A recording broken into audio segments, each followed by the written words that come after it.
There So you we've go. just been talking, Simon and Pat and I, about a sale to Ron and Michelle of a Noble, which will be located in Dunrobin, which is less than a kilometer away from where you guys are. And it'll be quite a beautiful setup, I think.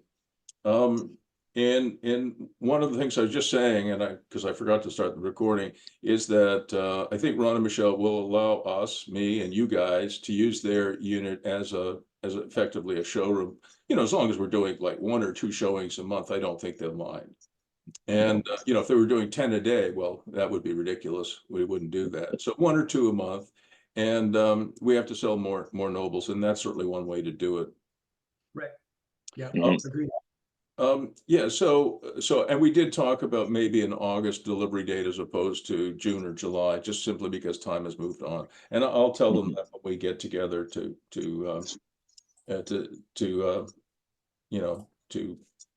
solidify the agreement. But they're super keen. Good. And the more Awesome. I work at this, guys, in the tiny home business, the more I realize that the Noble is really probably the best unit of its type, the design, pretty much anywhere. I mean, including the States. Thank Wow. you. Thank you very Yeah. much. It's really good. It's really good. Simon, I ask you this every time we talk. How are we doing in terms of getting it approved by the city of Ottawa for a coach house? I still have a little bit of back and forth going on between my engineer in Florida and our designer for the BCIN here. I thought I was going to have it all wrapped up by Friday, but it looks like designer wanted one last revision. So my goal is for application to go in this week. Because I keep saying this to you guys, and I'm sorry to be a broken record, but assuming that it does get approved, which I'm sure it will, part of the advertising that we'll do will be, hey, you want a coach house? Buy one of these, park it in your backyard. Right. You know, That's the whole point. I mean, we've talked about it ad nauseum. Building a coach house is not easy. It's No. very expensive. A 2-bedroom coach house is $327,000. So putting almost a 500 square foot Noble in your backyard for plus or minus $200,000, actually it seems pretty good. Yeah, exactly. Yeah. And we talked about how difficult it is to buy an RV that will sustain itself through the Canadian winter. You can't. So the Noble will serve the purpose of an RV, kind of. It will serve the purpose of a backyard bunkie. It'll serve the purpose of a backyard coach house, and it will contribute to, I think, the housing crisis. Pat, are you going to apply for that $25,000 prize? Oh, that's right. Yeah, I wanted to talk to you about that. So you had suggested that, that totally slipped my mind. You had suggested that we use your son-in-law or your daughter, right, to apply, because we can't. We're under 40. Yeah, I recognize that. Yeah, so this is the prize. I don't know, Simon, if you've seen this site. Yep. This is the Hunter Prize. It's $25,000. I know at least 2, I think, of the panel of judges. I know Mike Moffat and I know Amanda Lang. Don't know these other people, but I've heard those 2 names before. yeah. Oh, Moffat is Yeah. well known in the Ottawa area, and Amanda Lang is quite famous. I mean, we can see the esteemed panel of judges here. I think there's a link. Here we are. So I don't know this guy or this woman, but she's very famous, Amanda Lang. She's on Bloomberg Business, television all the time. Nice looking and talented Amanda Lang. She's a business journalist, and Mike Moffat is let's see what it says here. He does child-friendly, climate-friendly housing and communities. Mike was the Chief Innovation Fellow for the Government of Canada, advising deputy ministers on innovation and policy trends. And he and his brother used to have a sort of a real estate company together, but I think he's obviously moved on since then. I'd have to check Mike Moffat's age. I might have gone to high school with him. Yeah, he's probably in your age bracket, I would think. Yeah, I think we were in a few classes together. Anyway, I think, Pat, it will be quite high profile. Oh, yes. And listen, I mean, if you have somebody under 40 that you would like to work with, go ahead. I mean, I just mentioned my daughter Jessica and her. He's not her fiance yet. He's their boyfriend, girlfriend, and I'm hoping that he'll ask her the question, right? But so far, no luck. Okay. But one of the things I was thinking about is asking Jessica and Michael to be co-sponsors of your Sure. application. Um, Jessica's, I think, 32 or 33, pretty girl, red hair.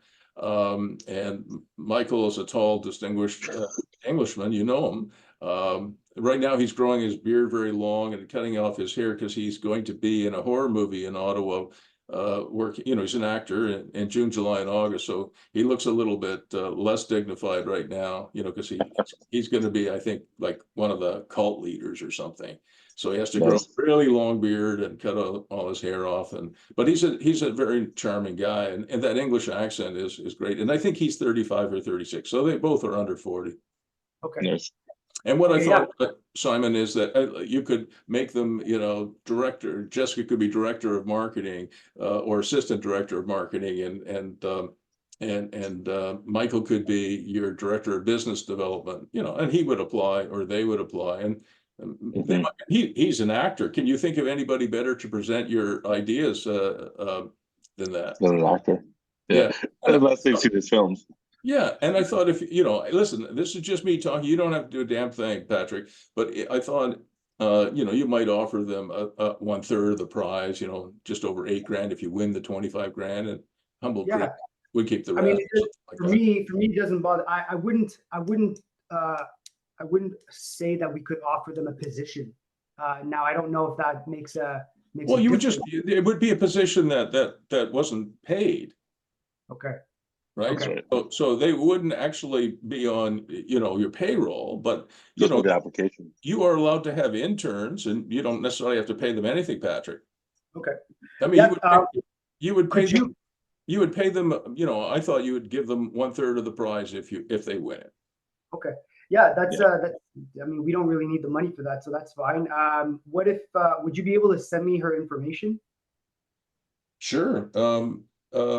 I think I should tell her first, though. Yeah. Probably a good idea. Yeah, hang on a second. No, I didn't want to say anything to Michael or Jessica, just in case you had somebody else in mind, which is fine. Like I don't want to interfere in any way. But Pat, I'm going to put the link again in the chat box, right? Okay. That's where it is, and it doesn't have to go in until the end of May. So you have a month. So if you were to do the first draft of it, I would do the second draft, and then I think, Pat, you and I would talk to Michael and Jessica if they want to do it. Sure. If not, we'll find somebody else. We'll find somebody else who wants to do it. But Michael could do the presentation, And if the board has seen Michael's movies, they might pay out of fear. So yeah, well, yeah, exactly. And Okay. and hang on a second. So.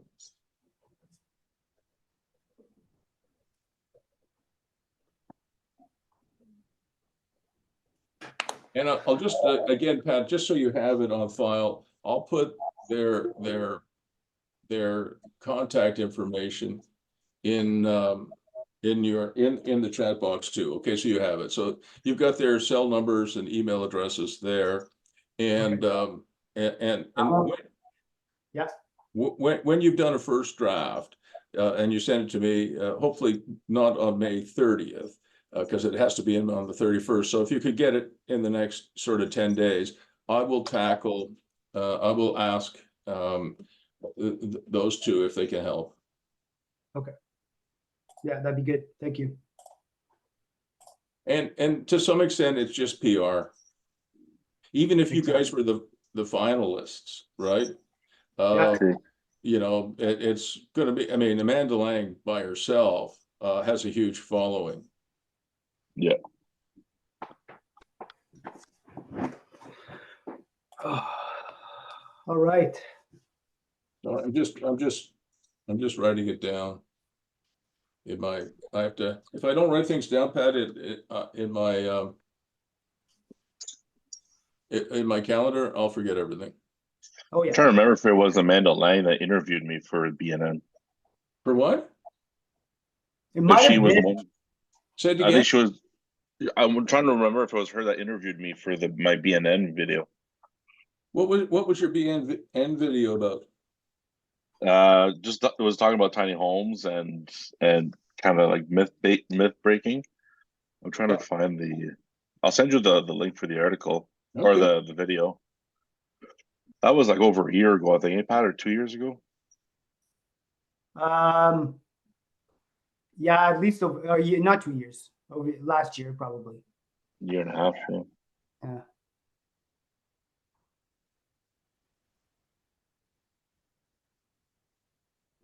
I'll find it and send you the link. Yeah, thank you. All right. I did just I'm just knocking off a few simple things here, Simon. Mhm. I'm going to put something in the chat box for you. It's an article, how to grow 100-year forest in 10 years. Okay, so if you can grab it out of the chat box, when you buy that house, one of the fastest ways to improve property values, doesn't matter where, is to plant a few trees. And I think I told you guys at Dunrobin Lake, I planted 3,500 white pines. That's right. And, Wow. and today, you know, they're humongous trees. I mean, that's 30 years ago now. And there's lots of research, Simon, that shows if you have a treescape, your property values go up by 6 to 8%. Wow. That's quite a bit. So you can read that article when you have time, but you can grow. And there's a video too that I think you should look at on that blog post. And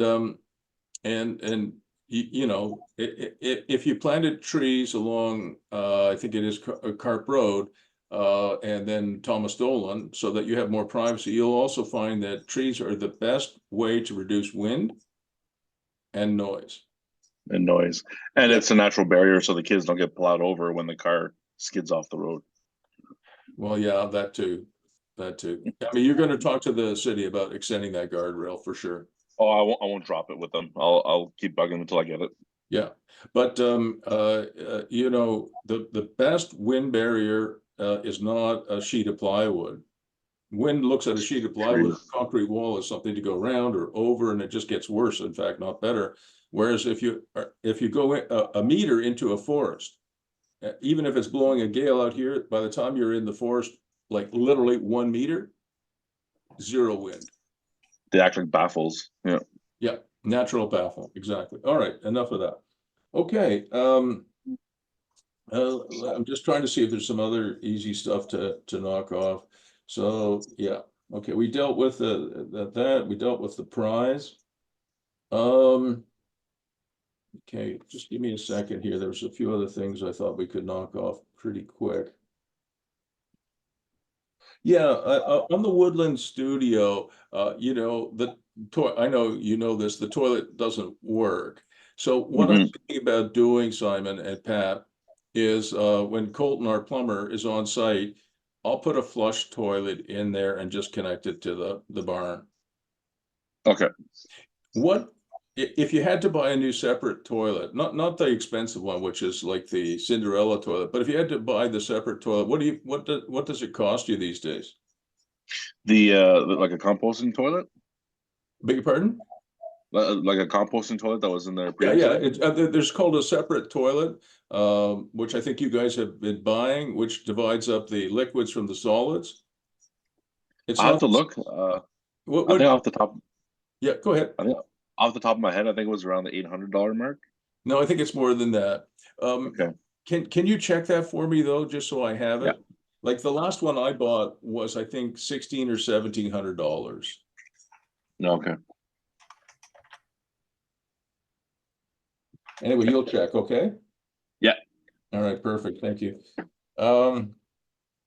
I got a text this morning, Pat, from John Wilton, wanting to confirm independently that we're having a meeting at my place. Yes. And what I was hoping you could do would be to, bear with me for a moment. I put together this quite some time ago now, I think in February. I put together for you and John Wilton, a deal points memo for the acquisition. Do you remember that, Patrick? Oh yeah, we presented it to him. Okay. Have you made any changes to this? No, we have been requesting John to review it and to see if he wants to make any changes, and he hasn't been coming back to us on it. Right. So he's worried. For some reason, he's starting to worry now that we're maybe taking advantage of him, or I'm not too sure what.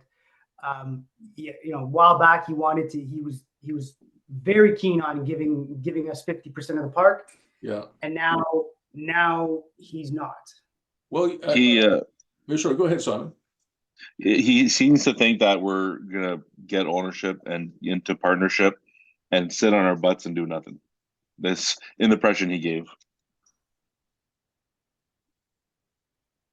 Yeah, I hear you. I'm not sure, what you can really do, because anything like this is based on trust, right? I mean, you either trust each other or you don't. So, Patrick, when we meet with John, what is your objective? Should we try and get this deal done? Should we bail? What do you think? Well, I would love to get this deal done. Okay. And I think Simon would too. And we've started it. I think that we can do something good here. But John was not in the state of mind to help, and the township they just weren't answering the phones. They weren't answering their emails.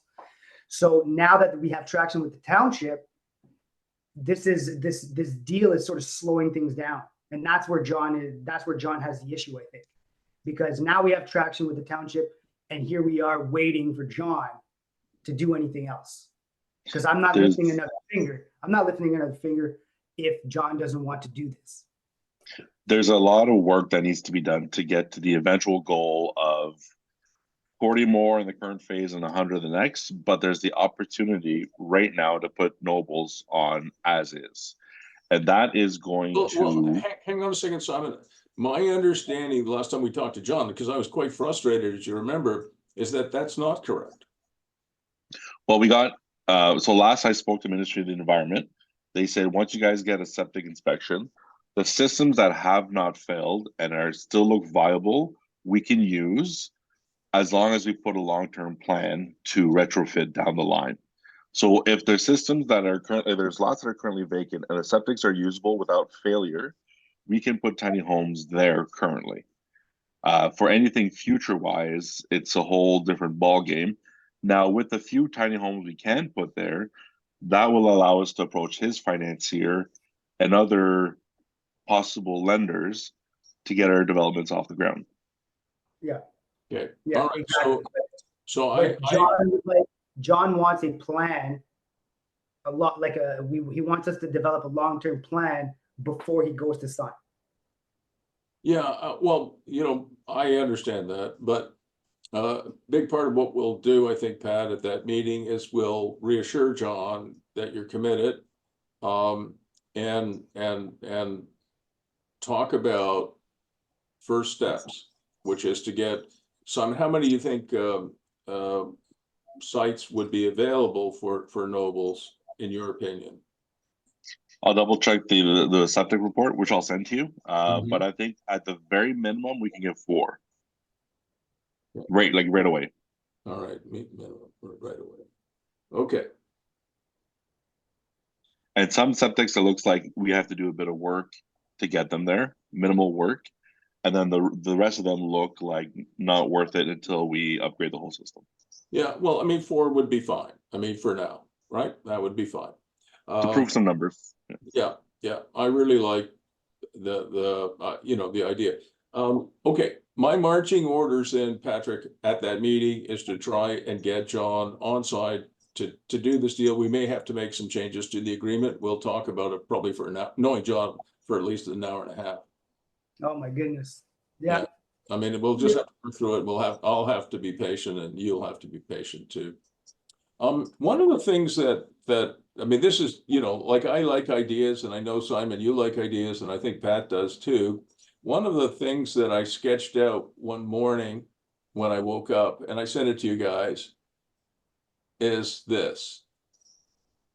There's a lot of interest, guys, in co-housing, if you understand the concept of co-housing. Patrick, do you know what that is? Well, I think I have an idea. Can you explain it?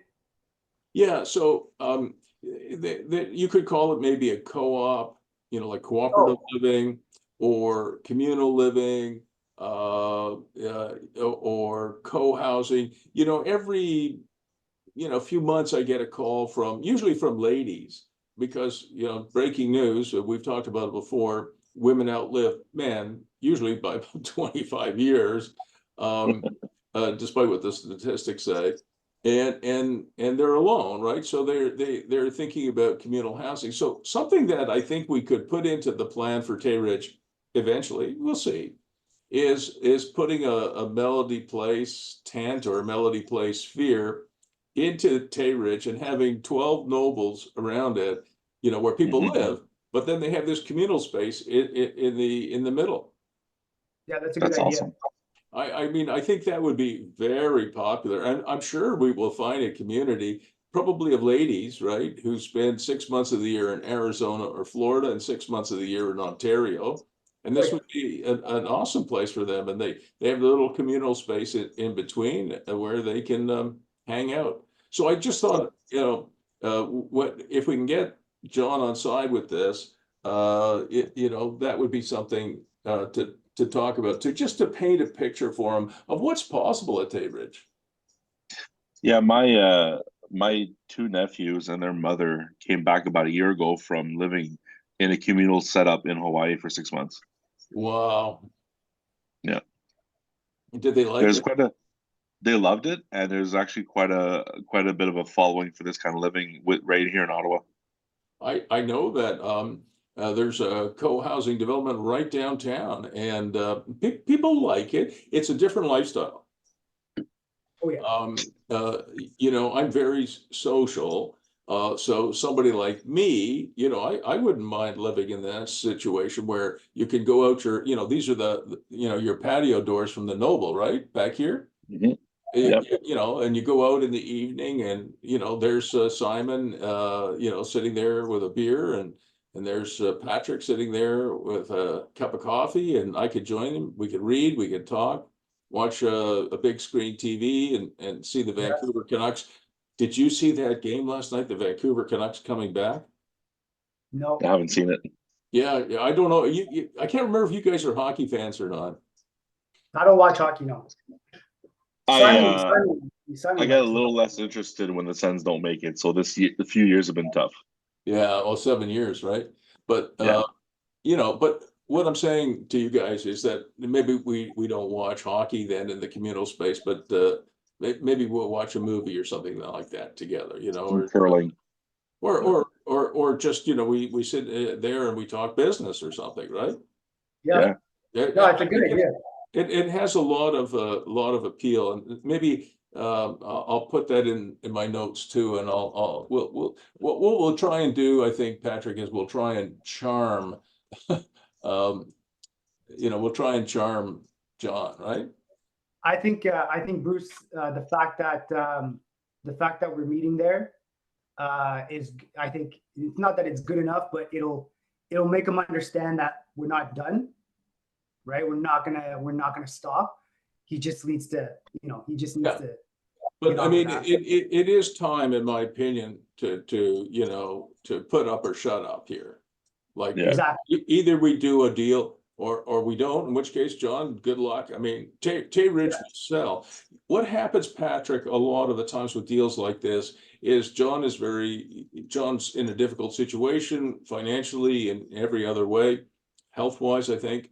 And he says, look, you take 51% ownership and run with it. I'll benefit from your expertise and input. Great. And then before time to sign, and it doesn't matter if his name is John Wilton or anybody else, the owners fall in love with their business once more. Right. That's interesting. So it's a seller's remorse even before they sign. And if he's got seller's remorse, he should tell us, and he can move on, and so can we. Yeah. All right. Yeah. I mean, we got what we needed out of that whole thing anyways, right? We got some good marketing. Yes, we did. So, right. So it's good. Okay. Can we talk Orchardview next? Is that okay with you guys? Yeah. Sure. All right. So Simon, I sent you a response. So let me see if I can find the stuff that I wanted to share with you. I have no idea what I'm doing here. Hang on. Oh yeah, here it is. So I went online today, guys, and after Simon wrote to me, I guess yesterday, about Orchardview, and I pulled their zoning. Okay, here it is. I don't know if you can you see my screen okay, guys? Yep.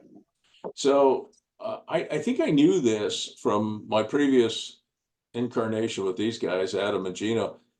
This thing is zoned O1, which is open space. With an exception, a rural exception, 458R. And then I think that the other property that they own is right next door here, right? Yeah, and also the other property, the home. Here? If you look, that's right. Yeah, I thought so too. I wasn't sure about this, but I was pretty sure about this. And this one has the same zoning.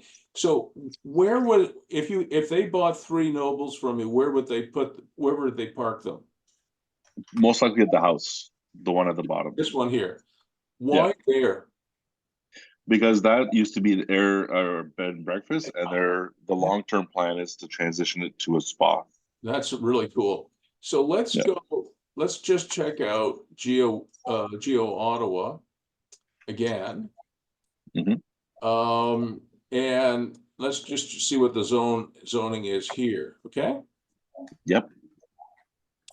Because Tosh also thought possibly we could pitch those 3 tiny homes as where the spot you go get your nails done or your hair done, and try to possibly pass them off as overnighters, but that's tough. So I'm just looking for RR5. I think if you look here, their zoning on this one is RR5, and we're just looking at what the hell that is. RR5, minimum lot area. Okay, so RR5 just has a slightly different, setbacks, but it has basically the same zoning as any rural area. So, so you're allowed a bed and breakfast, right? So they were allowed a bed and breakfast. They're allowed a converted retirement home. I have no idea what that is. Group home, home-based business, that is legal. Home-based daycare, retirement home converted. Do you know what that is, Simon? A retirement home converted? Yeah, I have no idea what that is. That might have been a hotel previously, and it's been converted to a retirement home. I don't think so. What you saw at Embassy West and Curling. Yeah, so it does allow a bed and breakfast, but it does not allow a spa. Okay. All right. So they're going to have to be careful about that. So I'm just going to put this. Sorry, guys. I did see it says additional dwelling unit. Yeah, no, that's not a problem. No. You probably couldn't get 3, No. but you probably could get, so I'm just gonna go back in here in the zoning. And is this a new signature you got here, Simon? I think that's the one Pat set up for me, but I'll be changing it shortly. Okay, That's a different email. That's email from like the manufacturing side of the business. okay. Additional dwelling unit is allowed. Okay, so there is, I'm gonna grab this so we know. So it's very important, as you guys know, for me to keep my files up to date, because when you got 2,500 coaching clients, you got to try and keep things straight, right? So I don't want to screw up as best I can anyway. And it turns out, Pat, I'm the chief file clerk. That's my real job. You got to keep your bag of marbles tidy. I do. I'm pretty good at it, but not perfect, obviously. All right. So there's the zoning for the third piece. So this is the principal, the home, right? Mm-hmm. Who lives there? Right now, they just have tenants, long-term tenants. Okay. The home, it's a rental. Yeah. They had to shut it down as a B&B during COVID, so they just rented it long-term. Okay.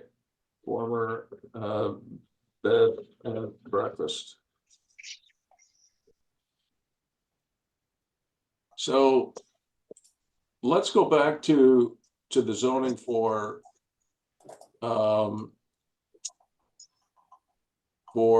this. Okay, so this is important here, guys, if you can read that for a moment.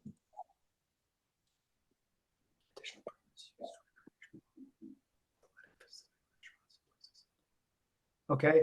So it means that they're the 2 properties that they own adjacent to the former bed and breakfast are zoned open space, which has very few uses, but they obviously got it amended to include recreational and athletic facility, restaurant, place of assembly, limited to a banquet hall. So Simon, there's nothing in this zoning, the O1 zoning, that allows residential or accessory residential. Right. So they have to be looking for another exemption on their zoning. Yeah. Either I don't know if they would add it, but I like that idea. I think that's a good thought.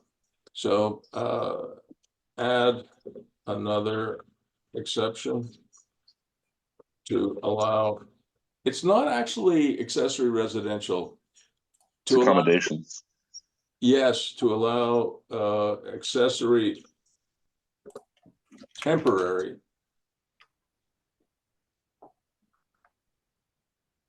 And one of their biggest benefit pitches is that people are, obviously going there for weddings. This is going to reduce traffic volume as well as any risk of drinking and driving.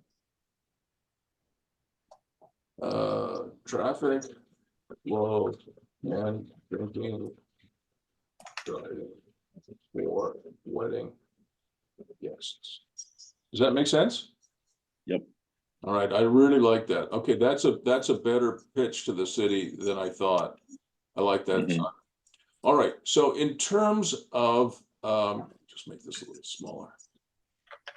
In terms of Simon, in terms of what's involved here, okay, there's a lot. Yeah.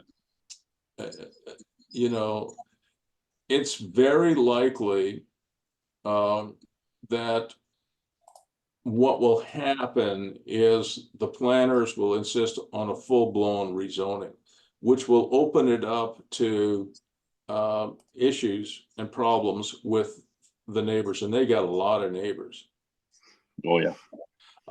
And so every NIMBY within 500 meters will show up, and there'll be at least 30 NIMBYs at a hearing, and possibly 100. So yeah, so a rezoning is not optimal. So yeah, so I think that the first step, before we do anything else, is a pre-consultation with the city of Ottawa. But not before Adam has bought 3 nobles. So Yeah. I think we do a deal with Adam Melito, because they're famous, you know, for talking big and not doing much. Yeah. Oh, really? Eh? Yes. I'm learning that very quickly. Yeah, so Gino and I go back a long way, Pat, and as I mentioned to Simon, I'm sure, and to you probably as well, mentioning my name to Gino and Adam Melito, you know, there's both good and bad in that, right? I mean, there's some good memories I have of dealing with Gino and Adam, but also some other memories that are less good.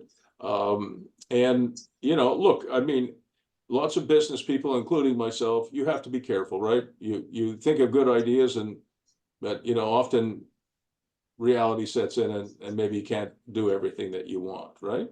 Mhm. So I think that I liked what your plan is, which is to have a deal with them to help them with you know, this development. But I think you could be in for quite a lot of work, because if you have to convert to commercial tourism, it's very likely to take years and cost hundreds of thousands of dollars with a very uncertain outcome. Especially with so many neighbors. Yeah, and well, that's exactly right. So I like what you've said down here. So, and I'll just put it in brackets, i.e. not converting to CT. Because if we try and convert to CT, which is what I thought eventually might be the case, I think you'll bring out, people will freak. Oh yeah. So I think your approach is better. So I think that what I would recommend is, have you got a letter of agreement with them yet? I mean, did you draft one up? We have an NDA, and Pat, I think you had sent a feasibility document. Yeah, But yeah, I want pen to paper on a certain plan with them. So, you know, I think, whether it's called a feasibility plan or whatever it is, I think that what you want to do, Pat and Simon, is you want to say, they're going to buy 3 nobles, they're going to park them at one of the 3 lots, I don't care which one. And they're going to use them for whatever purposes they want, right? Including, I think, temporary accommodation. Like, as you know, of most farms, I think, are permitted to have temporary accommodation, you know, for workers, right? That's right. I think that is a permitted use. You know, I want to just check what, again, oh, let's just go back here one more minute, guys. Get rid of that and go back in here. So Because here's we can also offer them a buyback program for those 3. what do you mean by that? Let's say, you know, they put the 3 on, we go through the whole process, and there's nothing else they can do, and city comes around and get their way and say, get these 3 units off the lots, then we could offer some sort of buyback program. Obviously not at full price, but No, I wouldn't put that in there. no, okay. No, they're taking the risk. I don't think you guys should. So here are the permitted uses in the O1 zone. They're not very many. Read that.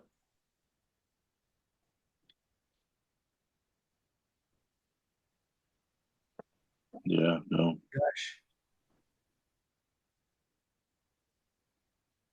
We'll shove one full of fresh produce and tell them it's a farmer's market.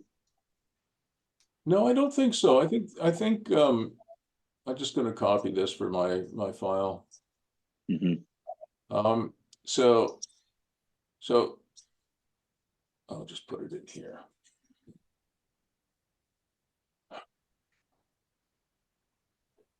All right.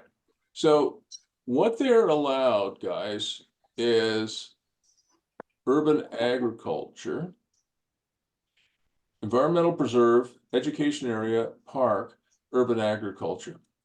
So, yeah, I think, you know, most farms have temporary accommodation.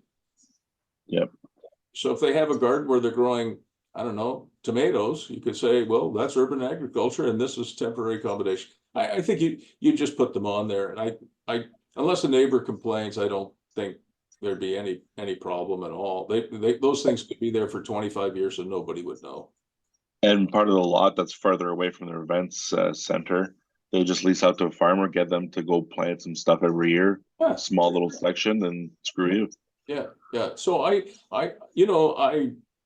not a big believer in asking the city for very much. But anyway, so my recommendation is, Patrick, is to actually have an agreement, you know, like, you know, a deal points memo or whatever you want to call it, where Adam Melito and Gina Melito agree to buy 3 nobles from you, and the 2 parties, you guys and them, agree to cooperate in terms of development of, you know, the park, right, for 50 tiny homes in 2 phases. Yeah. Okay. It's a cooperation agreement. That's all it is. In the cooperation agreement, the first 2 steps in that agreement, in my opinion, should be 1, a meeting with the local councillor, and 2, a pre-consultation with the city of Ottawa to add another exception to their zoning,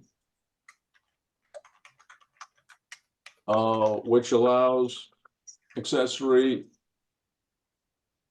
temporary accommodation to reduce traffic flow and drinking and driving for wedding guests. All right, I'll put that language, Pat.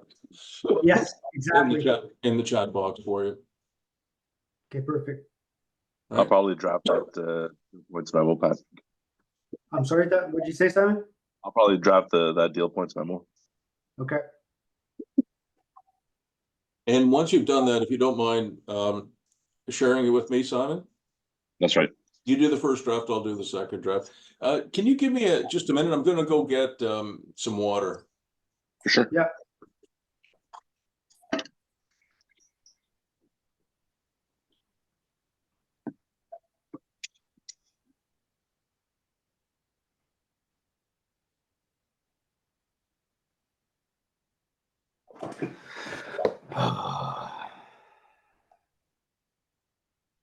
My head is bumping, man.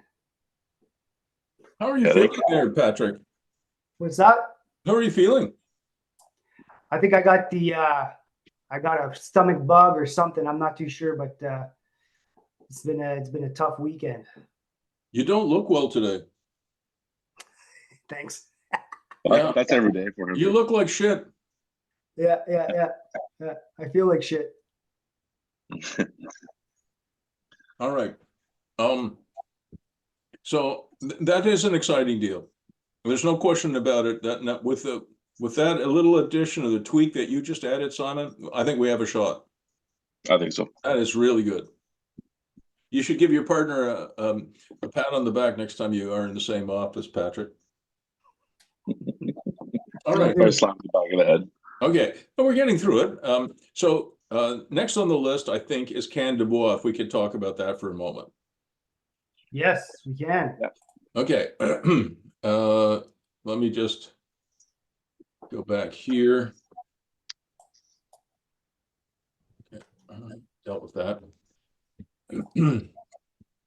I thought I had it here. Maybe I do.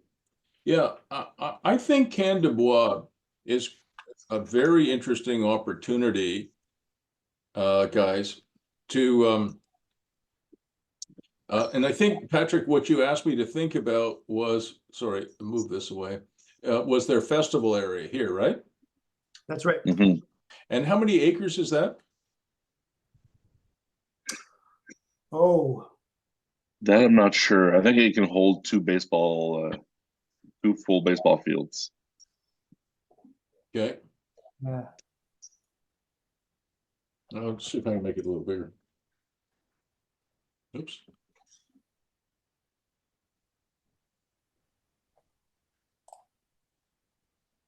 I'm not sure if there's a scale here. Is that a baseball pitch?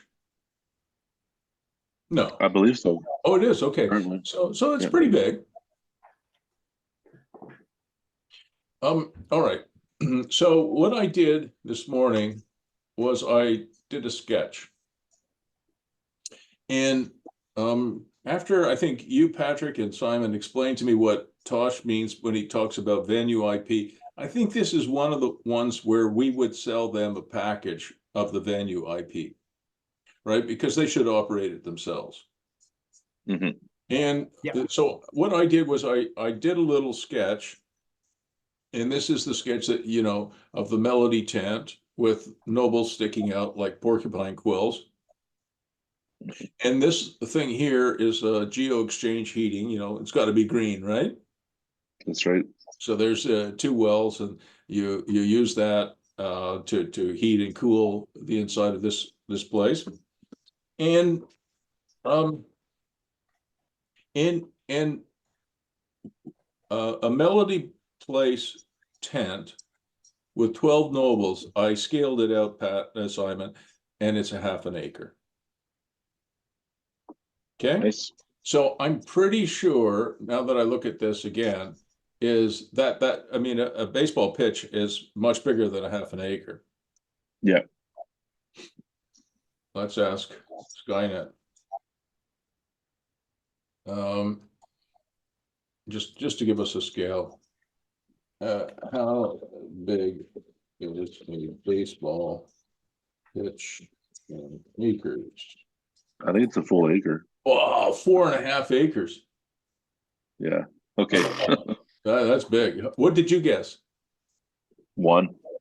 Yeah, no, it's bigger than that. So I wanted to show you guys what the value of this could be. I did a calculation for Cyril Leader and the Sens, and I did a calculation for Mark Gowdy at OSEC. Mark Gowdy, we met with Mark, as you know. He's the president of Ottawa Sports and Entertainment Group, and so I did a calculation. So basically, I want to explain how this would work. So if you have a half acre of land and you put 12 nobles on it with a Melody Place tent, you would set it up this way so that there were 2 companies, the landowner and the operator. They're not the same. Okay, you guys got that? Mm-hmm. So Right. this thing, if it is run properly, could pay as much as $500,000 a year to the landowner. If you value that at a 5.5% cap rate, it means that a half acre of land with this thing on it, that land lease is worth $9 million for the half acre. That's the value of it. That's insane. So a full acre is 18 million bucks. All right. But if you value this land that way.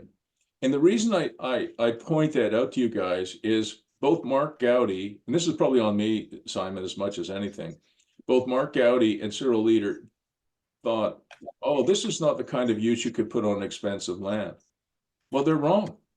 If you guys owned a piece of land, and you could get $500,000 a year land lease payments with no cost against that, just your own $500,000, and you said to yourself, well, what other investment could I have that paid me $500,000 a year? Well, today you could probably get, if you had some money, you could probably get 4 or 5% from your bank, right? You say 4%. So if you value that $500,000 a year at say 5%, that's 10 million bucks. So you would have to give your bank, just to be clear, $10 million in cash to get $500,000 a year. And that's from a half an acre.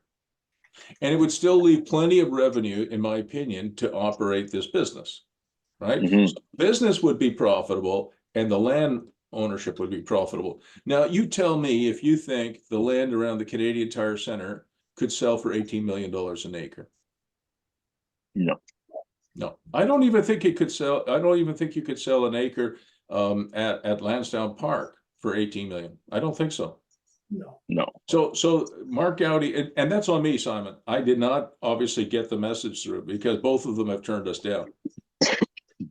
Oh yeah, you're back from Osag already. Mhm. He seemed pretty keen.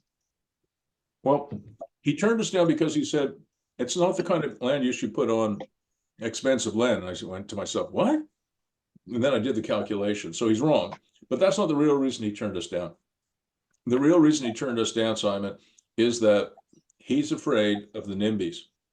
He's afraid of the city of Ottawa. He does not want to tackle, there's probably 5,000 NIMBYs living in the glebe. Oh yeah. That's the real reason why he turned us down. They're just tired, sick and tired of dealing with the city and also dealing with the local neighbors. They're just tired. After a while, you can't blame them. No, I didn't at all. But at some point, Simon and Patrick, I am going to go see Mark Sutcliffe because I have a question for you guys, and I'm going to come back to this in a minute, just so you understand. I have a question for you about the city of Ottawa. I think the city of Ottawa has almost nothing going on right now. In what sense? Patrick, no good news. What are you excited about right now? What is it? I mean, do we have another tech company like Shopify hiring 5,000 people? No, Shopify moved to Toronto. No, do we have a young Bruce Firestone launching a NHL expansion franchise? No. No. We have Do we Humble have an Creek Home. exciting? What's that, Do we Patrick? have We have Humble Creek Home starting a manufacturing company. Yeah, I love that idea. No, I that is exciting. I'm not saying there's nothing happening, but No. That's what's exciting. That's Yeah. there's nothing exciting in Ottawa. I don't think so. I mean, is there anything, Simon, that you could point to? Maybe I'm missing a few things. I mean, I'm not the most plugged in guy anymore. Well, apparently there's a really nice light rail system coming down, but that might be 100 years before we see it work. Well, light rail should be, you're right. That's good to point that you point that out. Light rail should be very exciting, except that if it doesn't work, nobody will use it. No. I mean, I know lots of people who have, jobs that are not, they don't get paid $300,000 a year for the jobs. They get paid $85,000 a year for their jobs. And they would prefer to use public transit. But if you can't get to your work on time because the thing is breaking down every 2 or 3 weeks, you have to buy yourself a jalopy, a used car, and you can't rely on it. Once you can't rely on it, you can't rely on it. Because if you're late, chronically late, when you're employed at that level, you're going to lose your job. That's right. Like I know a young project manager who works for a company downtown, and he was using it, and then he was chronically late. And the cars would break down. You have to get off. You have to find a bus somehow, and then get down. And he would be late an hour and a half. And his boss wasn't happy, and so he bought a secondhand car. So that's terrible. So and you know that the city of Ottawa was so desperate they hired like a CEO of nightlife. Did you hear about that? No, to do what? Yeah. Well, Simon, you explain it. Well, it's the nightlife in Ottawa is just still the same old myth that it's terrible. There's nothing here, right? Nothing. So they're trying to boost it by bringing in an expert, but very little wiggle room for him to do anything. So I might go see Mark Sutcliffe and say to him, look, find a half an acre for us. We'll do something. Yeah, we will. No, I mean it. I mean, having 12 nobles downtown somewhere with a tent would be fantastic. Oh yeah. So the next question is, if we on Canne de Bois, if we sell them a venue IP package, what do we price it at? It's just that's the venue IP is not the 12 nobles in the tent. That's different, right? That's just product. What do we sell the IP for, the intellectual property for? That's a good question. Have we discussed that with Tosh, Pat? No. So we haven't discussed the details of the melody of the events place that we're going to be doing there, but that's interesting. That's really interesting.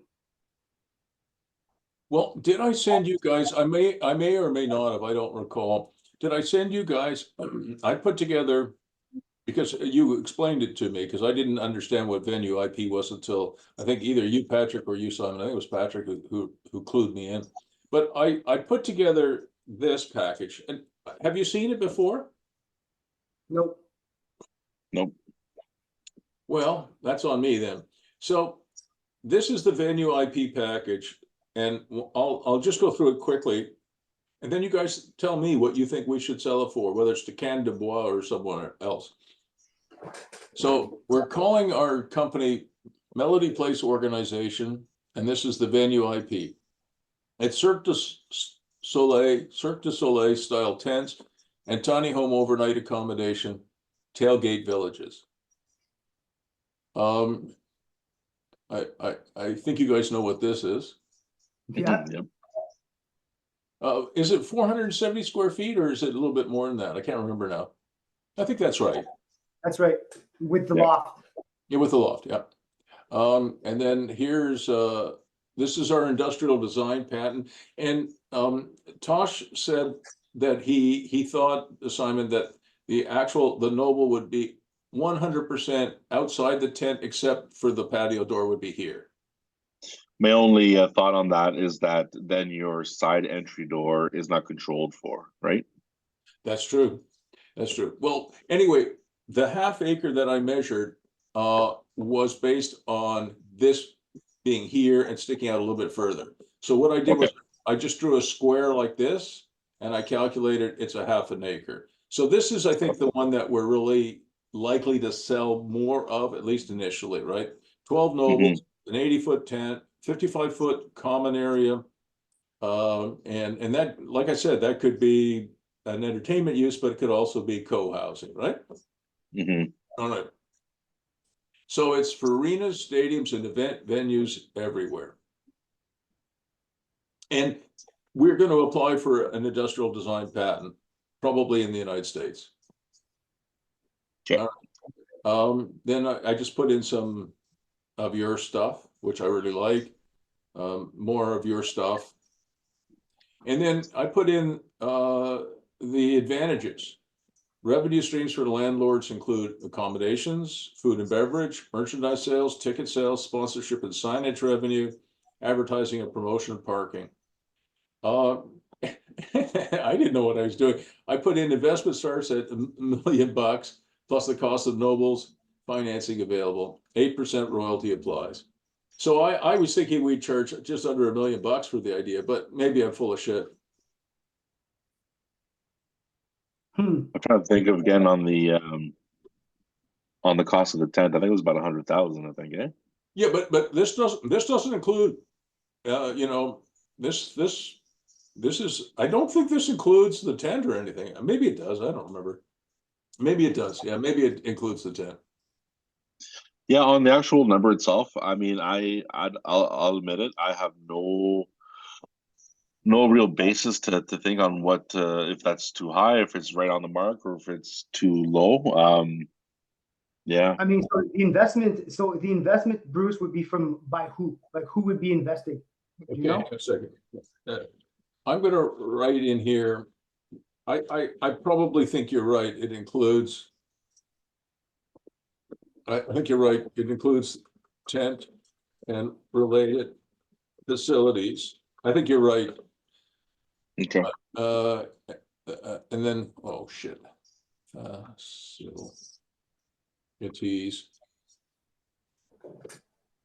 and I'll just put this cost of running extra, right? Sorry, go ahead. Yeah. And also running all their services to it, right? That would all be extra. Yeah, you're right. Cost of nobles and site prep and servicing extra. Yeah. Yeah, good point, Simon. I'm glad you mentioned that. No, I think that's a better pitch actually than I was making. See, you're making it that much better. All right. So I don't know. We don't have to make this choice today. But what I'm thinking, Patrick, is that we sell this package to them, to Canne de Bois. They're going to buy this. And it is more than just the venue IP. It includes the tent and some other ancillary stuff, right? So it's not just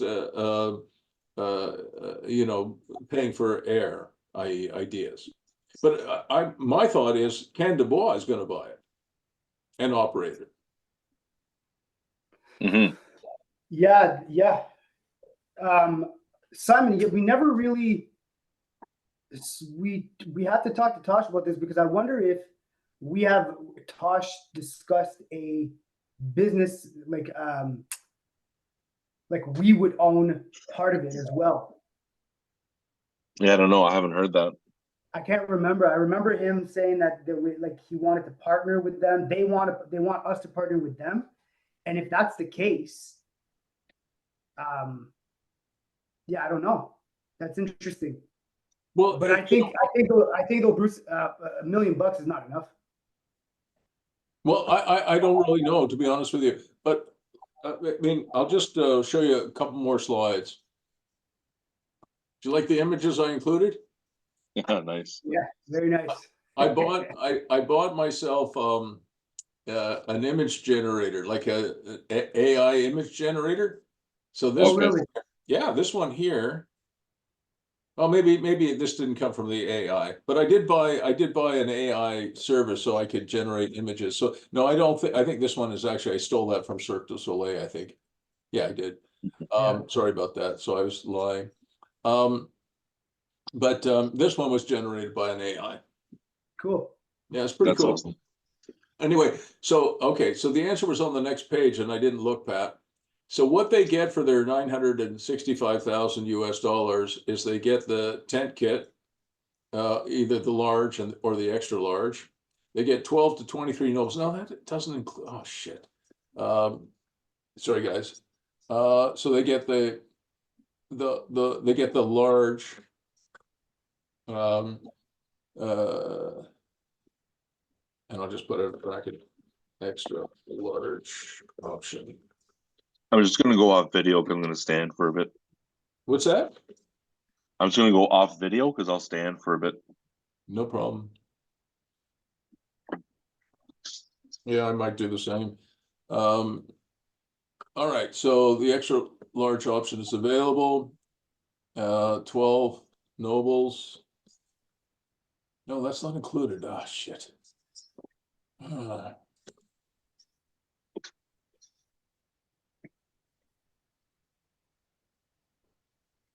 So these are extra. I've got to separate it out, guys, as to what's included and what's not.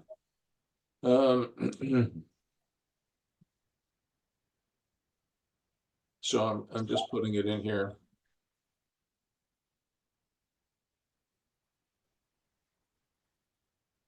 $12 nobles. Yeah, so go ahead. That we wouldn't be selling them the patent. No, Right, we'd be selling them the use of the patent. Right, licensing. Or the access to our venue IP team, because we have technically 17 professionals that cover all aspects of providing a venue or tiny homes for a venue.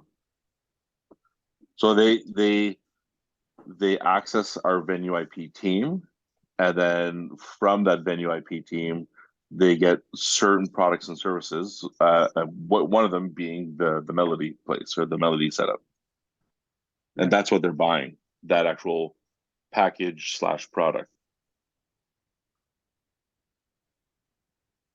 Yeah, I think that's right. So Pat, what's included is all of this stuff here, the first bit here, and then extra are the 12 nobles or the extra large 23 nobles, and site prep. Yeah. And site services are extra. But what they're getting is they're actually getting the tent. They're getting some lighting. They're getting the heating, ventilation, and air conditioning system, the games package, sponsorship and signage package, use, you're right, use of the industrial design patent, right? Use and protection, and protection.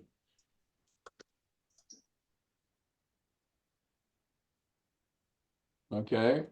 On-site and off-site project management assistance, website, social media, and other marketing. A booking system, which Tosh talked to me about, staffing manual and training for staff. Yep. There's lots more too. There would be a lot more as well. There's business analytics. There's marketing. Okay, hang on a second. I got to write that down. Business analytics. Here, I got a whole. What else? Yeah, give me a second. I have a whole. We have a whole feasibility document here. Yeah. I've got the marketing. I got the marketing in here, so I got that, but I didn't have business analytics. That's a good one. Yeah. So here's what we so opportunity analysis. So highest and best use. We have that. Okay. We obviously have products, marketing and branding, IT infrastructure. Hang on a second. Yeah. So I'm just going to write it in here. Highest and best use. And to let you know, Bruce, Yeah. you are our expert in the venue IP for that exact stage. Yeah. Okay. So highest and best use. I got that. What was the next one you had? So highest and best use, our product. So you already have it. What's that? The product, like the actual product itself. Yeah. So that you have. So that's fine. Marketing and branding. Yeah. Hang on, I got to put the word other marketing and branding. I like that. I didn't have the word branding in there. Keep going. IT infrastructure. Okay, hang on a second. The website, IT infrastructure. Okay. Social media. Sales, yeah. Sales, consultation services. What kind of sales are we talking about? Well, so this would be more. So if they would sell some nobles, right? If they want to. That's interesting. Oh, I love that. That's a really good one. The right to remarket nobles. I think it's also on the actual booking them. But also booking them, yeah. I got the booking system here, right? I got it here, like there. So it's the entire like sales consultation service, the entire sort of like suite of service. So it could be booking systems and sales support. Right to remarket nobles and earn referral fees, sales support. That's really smart. Okay, I missed that one too. Keep going there. All right, so then we have, so from there, you have like the full contract suite, so that doesn't matter. Pre-feasibility process. So I think that's important too, because especially for a place like Canne de Bois, you need a lot of, yeah. Need a lot. So this is the whole pre-feasibility process.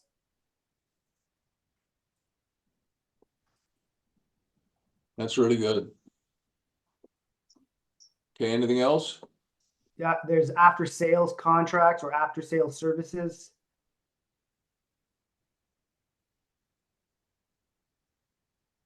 Yeah. Yeah. And I mean, because they're using our system, we have a slew of technological advancements. Like we're very, very. We have a lot of technology that comes with our brand, with what we do. So we just technological advancements. We have modular construction, 360-degree virtual reality experience. This would be for the buyer, right? It wouldn't be for the like the patron, but technological integration.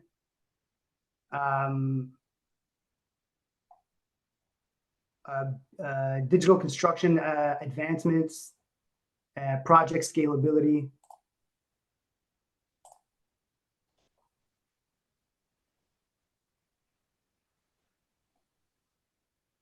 I mean, I can just send you this whole No, thing. it's perfect. It's perfect. I'll still send it to you. You're gonna like this. Okay. All right. Okay. Well, that's good. I quite like this package. I mean, it's it's a really good idea. And I put the IP in here, and I put this Canne de Bois idea in here too. Okay, so I am going to send you guys right now. Okay.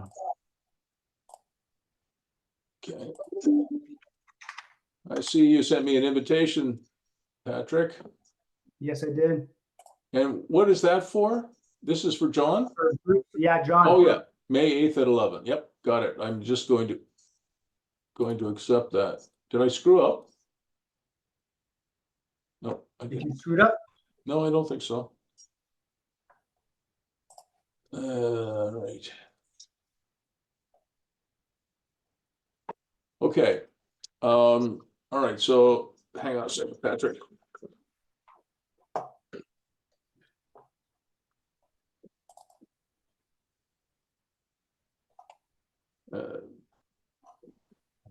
Slide.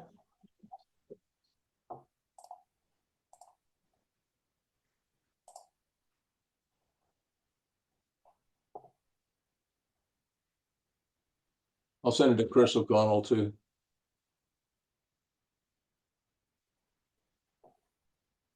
Ooh, it's too big, I think. Well, 22 megabytes probably will go, eh? I think so. Yeah, I don't think it can be more than 25. Okay, so I just sent that to you guys, the slide deck. I mean, we can always change it. But what I'm thinking is, if Canne de Bois wants this, I don't know if we want to partner with them or not. I mean, none of us speak French, right? Yeah, we do. Patrick, you speak French? Both Simon and I, we speak French. Oh, Wait. I think you guys must have told me that a million times and then I forgot. And a little bit of Spanish. Yeah, I'm sorry about that. That's a dumbass comment by me. Sorry about that. But I'm not sure if we want to be partners. I mean, we are kind of partners, but they're buying our venue IP. We're supporting them in terms of getting it going and operational. But their land value could go from whatever it is now, probably $300,000 or $400,000 an acre to possibly as much as 18 million an acre. Why wouldn't they do it? Oh, exactly. When are you talking to Canne de Bois next? So they signed the LOI and the feasibility stage. Right now, I think Pat invoiced them this weekend, and I am trying to close them on getting the first 3 initial demo models. That's great. Yeah. So once we finish feasibility, like it's good. Yeah. Once we finish feasibility, then Tosh is going to hit them with all the financing we need to start to access for the 200 tiny homes, as well as all the extra stuff. So like the hotel, the spa, and Melody Place. Yeah. Okay. Well, you guys have got the slide deck now. And Patrick, if and Simon, if they want to be partners with us, we'll look at anything that makes sense. Well, exactly. All right. Okay. We dealt with that. Bruce, I just sent you. I sent you what the presentation that we gave them. Yeah. Yeah, I gave you the presentation that we gave them, as well as the feasibility, the feasibility document. Yeah, I see it now. How much are they? Are you charging them for the feasibility study? So the full fee is 78,000. So we're telling them we're going to do it at 39,000. If they walk away after we provide that, and it's not for them, we charge them the full amount. If they move to a big project plan, it gets absorbed. No, that's fantastic. That's really good, Patrick. I like what you've done here. That's really smart. Have they cut you a check yet? No, they will. They should any day now. Attaboy. All thanks to you, Bruce. No, I don't think so. I think it's thanks to you guys. Yeah, that's really good, Pat. No way, man. You're the reason. Well, I really, that is fantastic. And these guys have money, right? Yeah. They have money, and they have the property to get money. That's great. Okay. Well, that really makes a lot of sense. Okay, now you guys are gonna hate me for this, right? We're going through it. I went through your letter of intent that you sent to Chris O'Connell. You know, I coach him too, right? So I'm completely conflicted here. But what I would 100%. like, I beg your pardon? Sorry, 100%. It's all good. Yeah, so he sent it to me to look at it. And Chris is keen to sell some nobles in Florida. He is keen. You know, he wants to get out of his day job. You know, his day job is fine, but he's fed up with tech sales, and he'd like to move into, you know, real estate full time. So he would like to, you know, to broker a few deals for you guys in Florida. Mhm. And we spent about half an hour, maybe a little bit more, of his last coaching session on this subject, and we came up with some ideas. Okay. How many trailer parks or modular home parks do you think there are in Florida? Hundreds. You tell us. You tell. Well, Probably I thousands. don't, I don't know, but why don't we ask Skynet? Okay, how many trailer parks are there in Florida? Let's see what they say. Wow. Oh, wait till you see this, you guys. Uh-oh.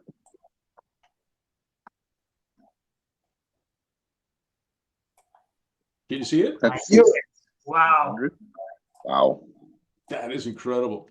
So, so the good news is that I talked to Chris, and he's doing the homework right now. I said there are, I didn't know there were 1,600, but I thought there's hundreds of mobile home parks, trailer parks, you know, cottage parks, whatever you want to call them in Florida, hundreds of them. Now I find out there's over 1,600 of them.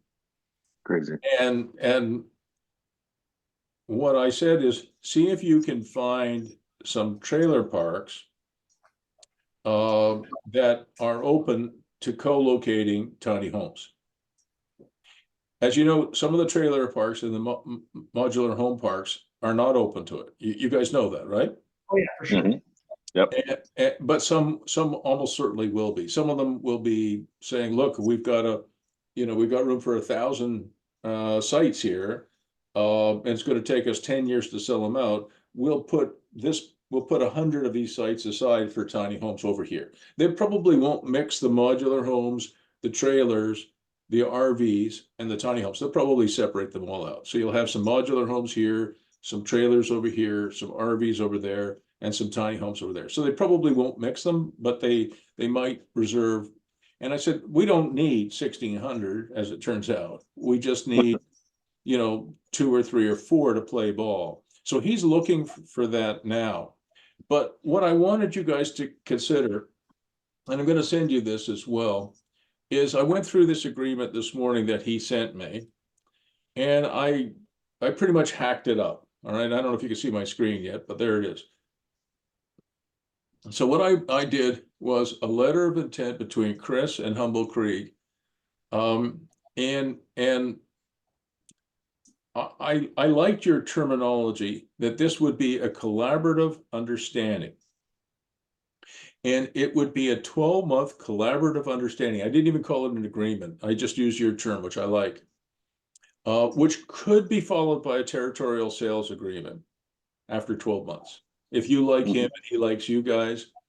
And because he's not in he's very successful, but he's not in a financial position to buy, to commit to purchasing 25 nobles. He just isn't. But I said, Chris, if you couldn't sell one tiny home a month, I'd be disappointed. I mean, Florida is a huge and growing state. And think about how many Canadians are down there. Oh, exactly. How many Quebecers do you think are down there, boys? Lots. Lots. So what and I'm going to send this to you. And if you hate me for it, you can just throw it in the garbage and forget about it. But I think Chris would sign something like this, where he's going to try and sell one a month for you for the next 12 months. And sorry, Bruce. I wanted to give you a bit of a preamble on the LOI that we sent him. because we also did the same with our Toronto area guy. Yeah. It's not to lock him in to commit to sell 25. The actual contracts are to assist us in accessing funding through BDC and EDC, so that funding can help gear his sales to eventually get to that point. And that's why we said we're going to provide a contract for 25 a year for the purpose of applying for funding, but that we weren't going to hold them to that until down the line we sign a TSA.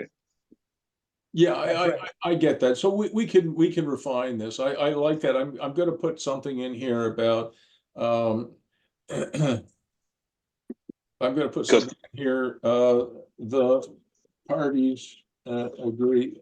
This, come on, get off.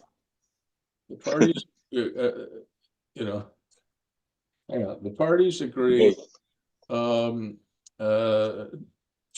work together to arrange EDC financing. Yeah, because Patrick, it's not financing, it's security. Yes, I think you're right. Because Patrick has a CCDC contract that he drafted both for a Toronto guy and for Chris. Again, it's stating that we have, the standing order for 25, but that we're not going to hold them to that 25. It's just to access the funding. Okay, all right. Look at my typing. Oh my God, I'm so fed up with my typing. It must be Monday. It must be. The parties agreed to work together to arrange EDC Development Corporation security package. Now, I guess I'll judge it from your end. Does Chris feel comfortable, signing that contract to access EDC, knowing that we're not going to hold him to 25? I'd have to see it. Okay, I took it. I'm going to put in here the parties agreed to work together and make best efforts. Bruce, do you want the document? I can give you the document. The contract. I can give you the LOI right now if you want. I can send it to you. Yeah, sure. Yeah, instead of you hacking this up, you can hack my document up. Well, no problem. Yeah, that's fine. That's fine. But what I'm saying to you guys is, and Chris asked, just so for full disclosure, he asked if I would help him in Florida, which I will do. I'm not going to travel to Florida, but I will help him on Zoom. So if he's selling a Noble to, Bill Smith and Mary Smith, who are going to put it in a trailer park somewhere or mobile home park somewhere in Florida, and I jump on a call, just so you know, that's part of my coaching. Okay. All right. Because I mean, he would like to sell one a month, and I said, well, if you need help, I'll help you with that. That's very nice. All right. Now, he would get a referral fee, I think, of 5% for every one he sells. Is that correct? Yeah. So if he sells something for, 170,000 US dollars, which is over 200,000 Canadian dollars, he can get himself a check for, $8,500, which is pretty good. No, it's very nice. Yeah. Yeah. Okay. So, if he could sell one a month, one a month, or two a month, he'd quit his job in a minute, in a Miami minute, Simon. But isn't this, so what you're talking about now is, we're talking about Chris being a vendor, right? Well, he would just be part of your network. He'll try and find 2 or 3 parks, that will accept tiny homes, and then he's going to advertise on Craigslist and other, Facebook Marketplace, and he'll be able to say, look, if you're interested in this beautiful tiny home, we have a site here in the White Pines, Florida, right, where you can park it. So he'll have a parking. It's similar to what I'm doing with Ron and Michelle. You have a parking agreement, because the problem that most people have who are interested in tiny homes, young people and older people, is that they love the idea of buying a tiny home, especially a beautiful one like yours, but they haven't got a place to park it. So that's, he has to solve both problems. So he would just And simply get a referral fee of 5%. that still makes him a vendor. I mean, if someone goes on a website and be like, "Who's the vendor in the Florida area?" His name would come up. His contact Yeah, his information name would would come up, but it would be like getting engaged, Patrick, before you get married. Yeah. So he would endeavor to sell one a month for the next year. Then if you have somebody you like better, or he doesn't like you guys for some reason, I'm sure that would never happen. But if for some reason it just didn't work out, then, you know, doesn't tie you to anything. After a year, if you sold 12 nobles at 170,000 US dollars, I think that would be a good result for you, and it would be excellent for him. Referral fee of 5% of each. And then both sides benefit from getting the EDC funding. Yes, exactly. Well, okay, no, okay. So for the EDC funding, is this a little different? Like, we're not going to be, okay. So if he signs for 25, contract. if he signs the contract for 25, we're not going to hold it to him, but what we need is to show EDC that we have POs. Yeah, I know that. Okay, so that's the intent. So then he doesn't have to buy any if he doesn't. I get that. So I think we have two agreements. One, we have what I'll just use your term. We have a collaborative understanding. Who came up with that term, by the way? Was that me or you? I think yeah.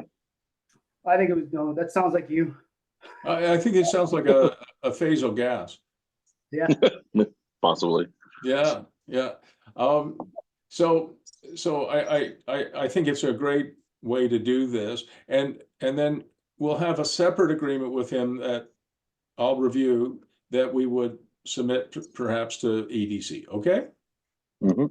All right. Yeah. So I'm gonna send you this. I sent you the CCDC that I think the EDC would want to see accept. that. Yep. Yeah, that's the one that they're going to want to see. Yeah. Okay. All right. So I'm just sending a note now to you and to Chris. And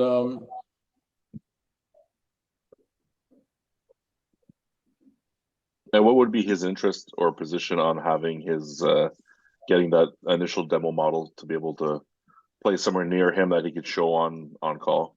Okay, so hang on a second. I'm just gonna, I revised again the collaborative. Oh, Jesus.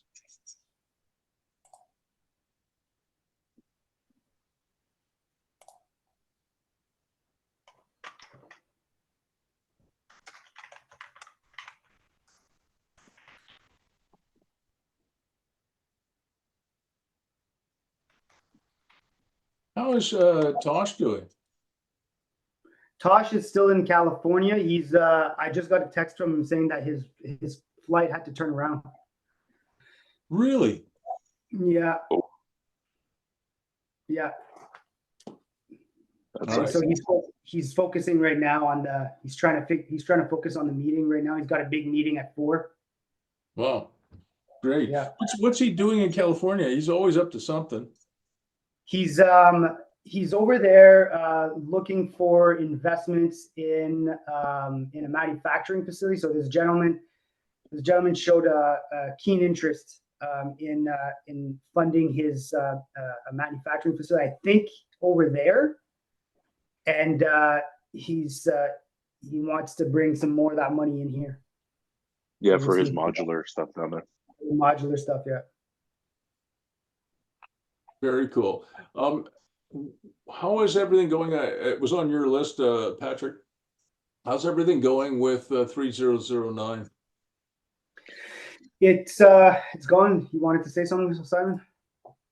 Oh, I was just about to say that I think we're days away from getting the last payment that he needs for us to get in there. Yeah. So something unfortunate happened, Bruce. So we we applied for the Noble. We applied for financing for the Noble.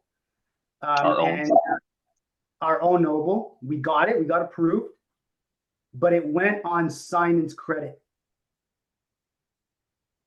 Wasn't supposed to. So Simon's buying a house. Can't have a $200,000 mortgage. So we had to reverse a second mortgage. So we had to reverse it. And so it's been taking a while now. And we were waiting for that money for a while to be able to purchase a facility. So now there's a delay in that. So now I'm reapplying for my own. And Terrence assured me that it shouldn't take time because I've already done everything. So hopefully by end of this week, we'll have all the money that we need. Yeah, because we have the latest investors at 250. They're in the process of reviewing the last little bit of deals with their lawyers. So hopefully this week or next week, their funds, and I think there's another 100,000 behind them coming as well too. Yeah. And so when do you think you might be able to move over to 3009? If we can close this week, I think we can start getting in there a couple weeks after. Yeah. And also, actually, that's another segue towards the contracts that we're putting, together with our Toronto guy and potentially Chris. Yeah. Tosh was able to get with a contact from pretty high up with Scotiabank. Mm-hmm. And I think they said if we can show them contracts, then they'll fund the expansion completely. Wow, that's fantastic. Yeah.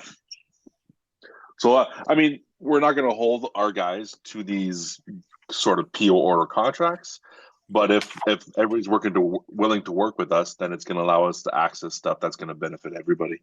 That's fantastic. Well, now that I understand it better, I'll when I read it, Patrick and Simon, I'll understand it. Yeah, Okay. exactly. Okay, I got it. Well, yeah, I really like it. Patrick, just so you know, I had to get my plate and my registration for that tiny home I bought from Hammond Hill from those guys at Small Living Corp. Yeah. And I put it in the name of my company, MH Milford Holdings, Inc. Okay. So Milford is one of my companies, and I wanted to put it in the tiny home I bought at Hammond Hill in the name of that company. When I get to MTO, I have the bill of sale. I'm an expert now. I have the bill of sale, the packing slip, the registration, everything. I give it to the lady there. It was very nice, actually. And she says, "What's this?" And I said, "Well, that's my license." Well, what we need instead is we need the RIN number. I said, "Well, what the hell is a RIN number? Do you know what a RIN number is, Pat?" Yes. Yeah, we had to get that for our fleet trucks. Yeah, we have to get it for fleet truck. So she says, now you have to apply for a RIN? So wait a second. So I said, I need it. Well, I don't even know what a RIN number. I thought a RIN number was maybe the French version of the VIN number, right? Yeah. Right. And she said, no, it's not. It's instead of being a vehicle identification number, it's the registrant identification number. Yeah. And she said, has Milford ever owned vehicles or trailers before? I said, yes, it has. Well, then she says it has a RIN number. I need that. I said, well, I don't know what it is. Look it up. You've got the name of the company. You've got the business number. You've got the HST number. You've got everything you need. Just look it up. We can't do that.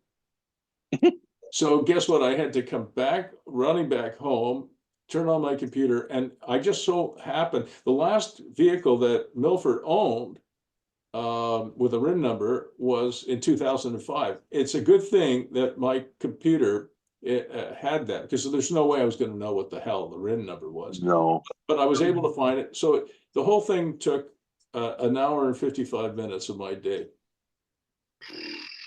So if we're going to start to sell 100, 200, 300 of these things a year, we got to find a better way to do that. And the guys at Small Living Company in Hammond Creek are no better. They might even be worse off.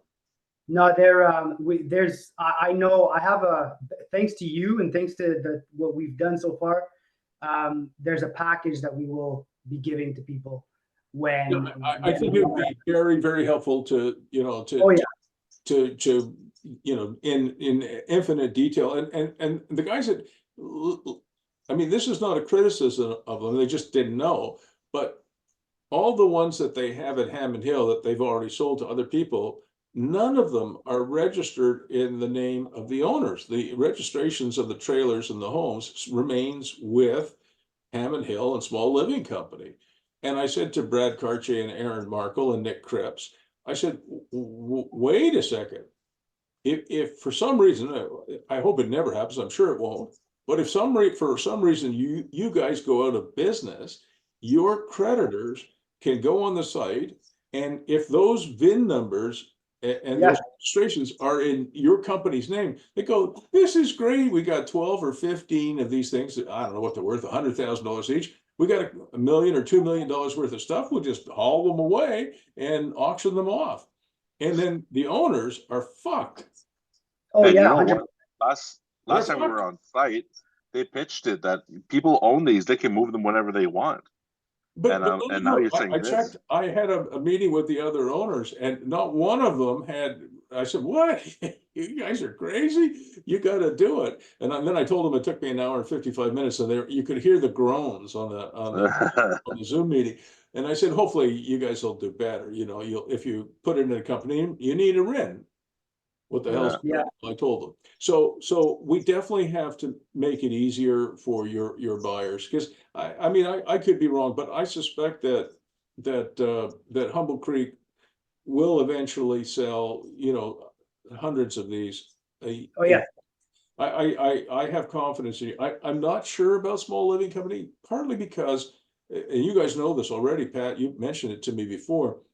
Aaron and Brad have and Nick too, but especially Aaron and Brad have way too many companies. And I'm their coach, and I tell them that all the time. I said, Aaron, I think has 14 different companies.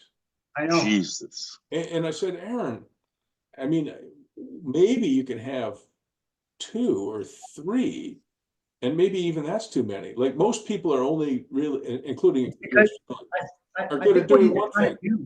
I think what they're trying to do is they're trying to say, like, okay, well, so our windows, they're our windows, our doors are our doors, our floors are our floors. We build it all, it all, which is, I understand why, but then there's no warrant, there's no manufacturer's warranty on it. Like they're screwed.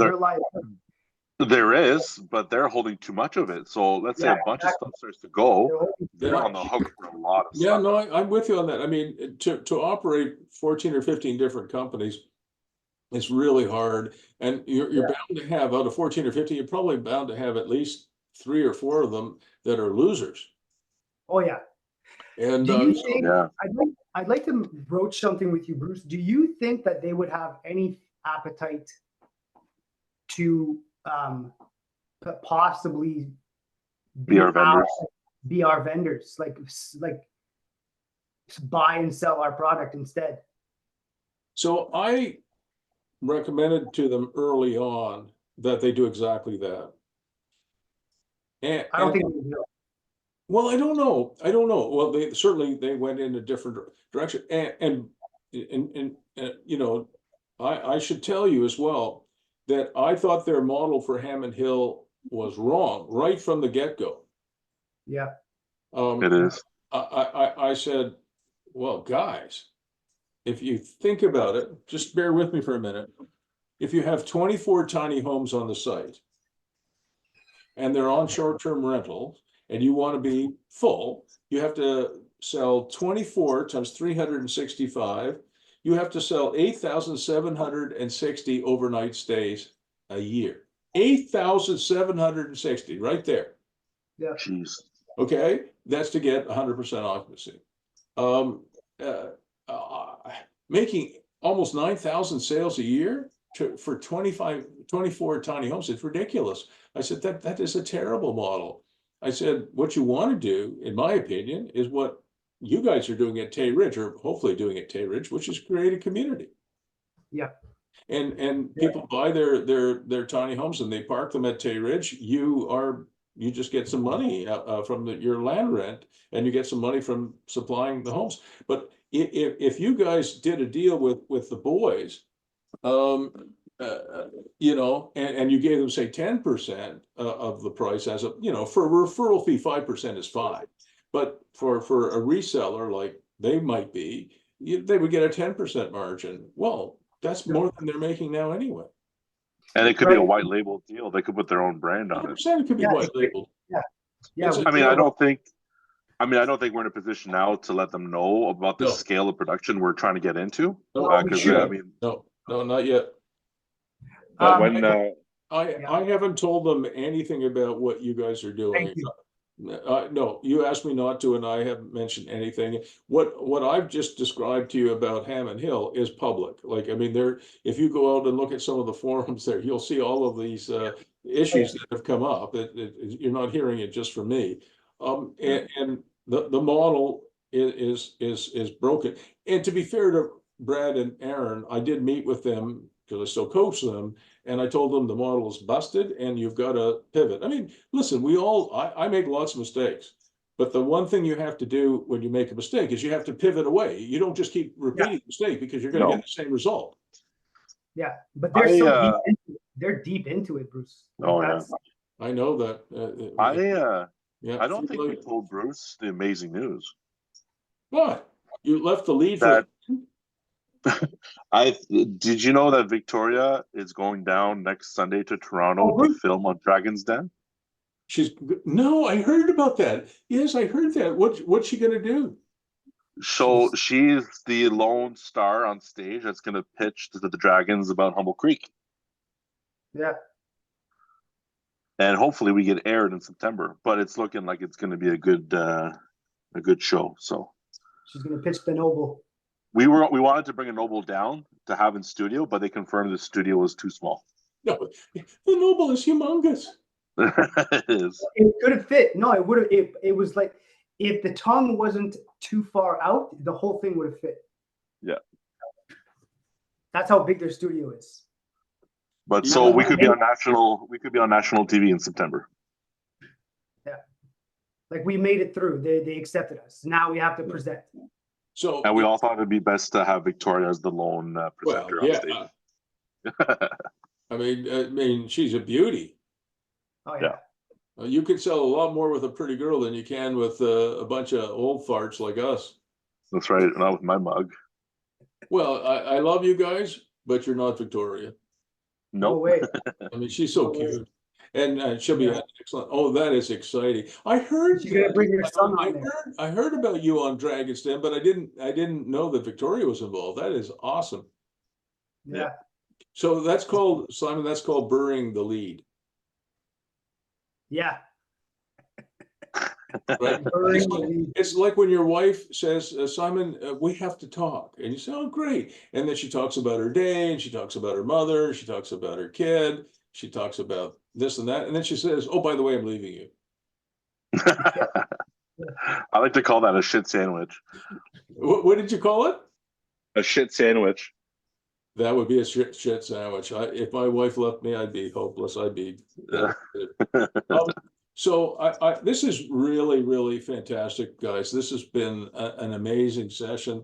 You did mention that the investors, I know you got some money from a brother, but I think you said a few minutes ago there was some other investors who are looking at putting some money into the company. Yeah, so there's a couple that they said they're already in. They're just doing their due diligence with their lawyer. That's $250 coming this week or next week. Wow. And there's another 100 that's going through our financials, and I'm hoping that's either next week or the week after. Yeah. All right. So we've got maybe 250 next week and maybe 100K from investors. And then 150 for me. Yeah, that's good. Well, this is fantastic. And once I get this Noble sold to Ron and Michelle, I'm gonna go to town on you guys. Like, okay, so you asked a question, Pat, which I didn't answer, or maybe Simon did. If Chris and you guys have this collaborative understanding, how is he going to get his model? He's going to do exactly the same thing that I'm doing with Ron and Michelle. Because as soon as I get Ron and Michelle, I'm asking Ron and Michelle, can I do a couple of showings a week of your place? Is that okay? I'm sure they're going to agree. I'm their landlord, right? So the Yeah. problem, again, it wouldn't be 10 joints a day, it'd be 1 or 2 a week. And if once I have the Noble at the barn dominium, especially as we go into better weather and the trees start to leaf out, it'd be absolutely beautiful. And the Noble is such a fantastic thing. I can put that, because now it's part of the real estate, I can put that on MLS if I want to, but even better, I can just sell it through Facebook Marketplace and Kijiji. I have tremendous amount of traction. Michael Swatton's been helping me with lots of ads I've been running. So I want Chris to do the same thing. Find a trailer park or mobile home park that will allow tiny homes. Find his first client. We'll send a Noble down to Florida, park it on site with an agreement to have a couple showings a week. Yeah. Yeah. That's the way to do it. Yeah. Would he finance his first one on his own? He certainly has the capability to do that, but you know, we'll see. He Yeah. certainly has the capability of doing it. The problem with the Noble is that it's not a good investment. All right. So think about this. Say you pay $170,000 US for it, okay? Mm-hmm. And land rents down there are a little less than Canada, so you probably pay $350 a month US for your land rent. So if you look at a mortgage on $170,000 at 8%, because that's what it costs, you know, what does that work out to? Just give me a second here and I'll tell you. 170 times.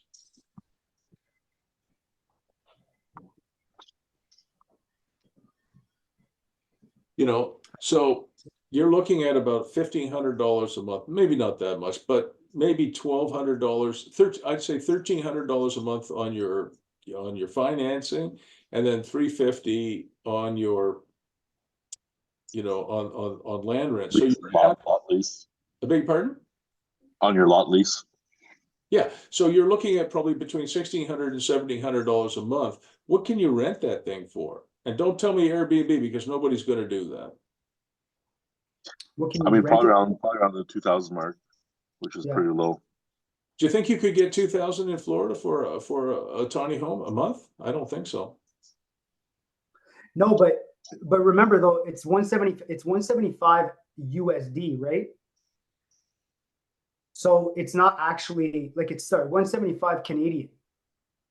No, it's 170 US. Yeah, but US is more than Canada, right? Or value wise. Well, and listen, I mean, what I'm saying though, Patrick and Simon, is we don't have to do the exact numbers here today. But what I'm saying to you guys is that rents, well, let's not guess. Let's It's just because of the transfer, he's getting a 30% discount. Yeah, maybe so. And one way to tackle it is possibly he finances the first one, just to get it into production and get it down there as soon as possible.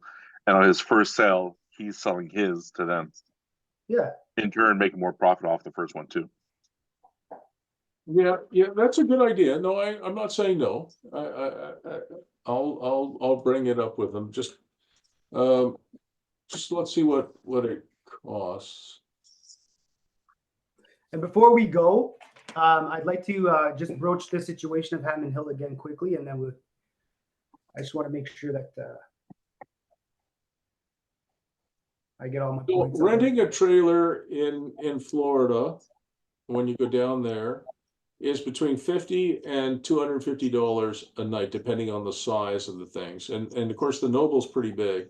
So let's say it was $100 a night. So you might be right, Simon. It might be 2,000, but you're not going to make a whole lot of money on it as an investor. I think. No, not on the cap rate. I think that the Noble is more of a sale to somebody like our friends there at Orchardview Wedding and Event Center, because that, when you bundle them with weddings, that's different than short-term rentals, right?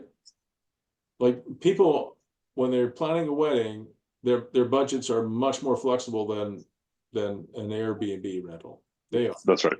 So I think that selling Nobles to Melody Place, to an event center, that makes sense. Selling nobles though to investors to rent out probably doesn't make sense. So it has to be an end user. No.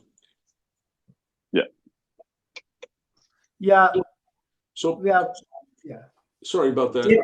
If they buy, say you get an investor that purchases, say 5, okay, in the States. So you get an investor that purchases that for, say, 170 Canadian, which is at a 30% discount because of the exchange rate. So I'm not too sure exactly what that is, but it's certainly a good deal. Well, what I did was in that hacked up agreement, I put in a sale price of 170,000 US. So you guys would make over 200 grand. Like 170 US is really, you guys be making out like bandits. Yeah, today that would be 232 Canadian. Yeah. So we can change, hang on a second. Yeah. We can change that. We can change it. But for now, let's leave it at 170,000 US dollars and see what we get. I mean, if we sell 10 of them at 170,000 US and you guys get 232,000 Canadian dollars, you know, that would make Florida by far your most profitable market. Yeah, but the letter of intent is for Chris to purchase. No, I get that. Okay, so I'm going to take. Okay, I got it. So I'm going to take some notes here. Okay, Chris can sell it. We will max out. We cannot tell it. We have to tell him you cannot sell it for more than this. But Chris can sell it. However, he can make profit. He can give it away for all we care. Yeah, no. So he can buy a noble from you for 170,000 Canadian dollars. Yeah, that's right. Is that what you said, Patrick, or was it someone? 175. Yeah, you're the one who set the price, Bruce. 175. Okay. 170 is fine.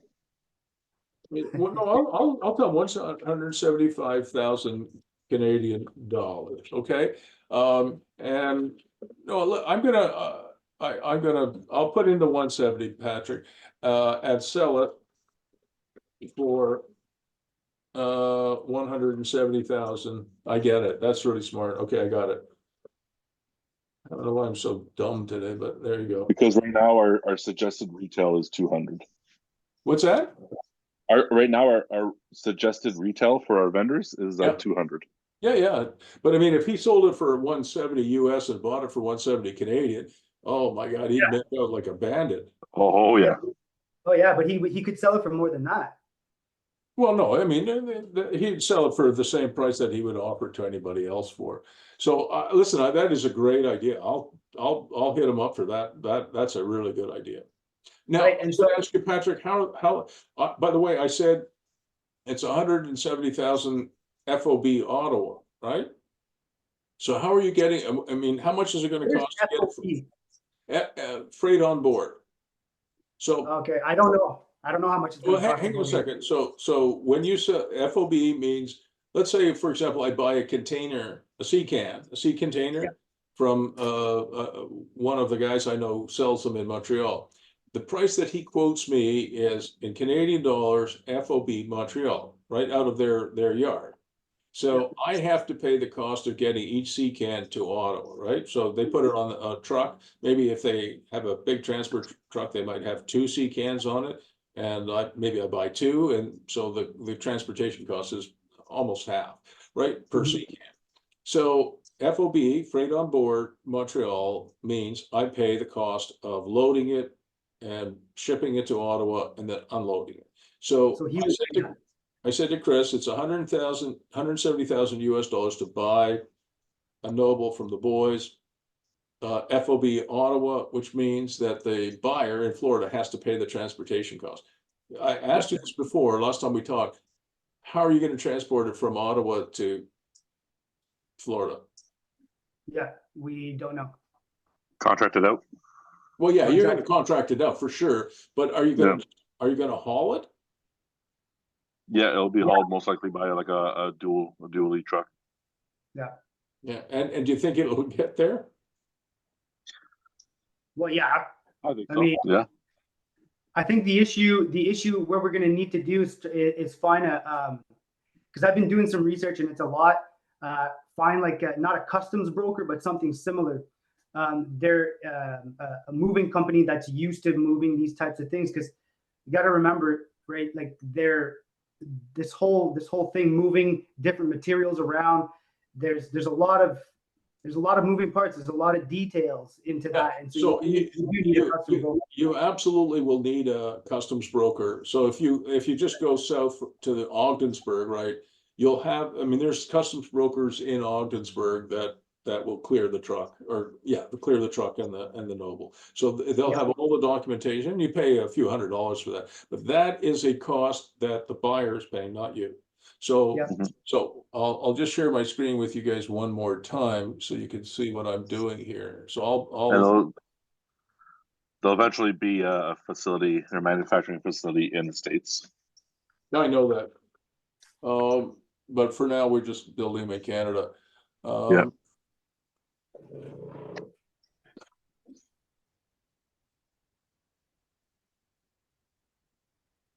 Yeah, so it's 170,000 Canadian dollars plus the customs broker fees and the transportation.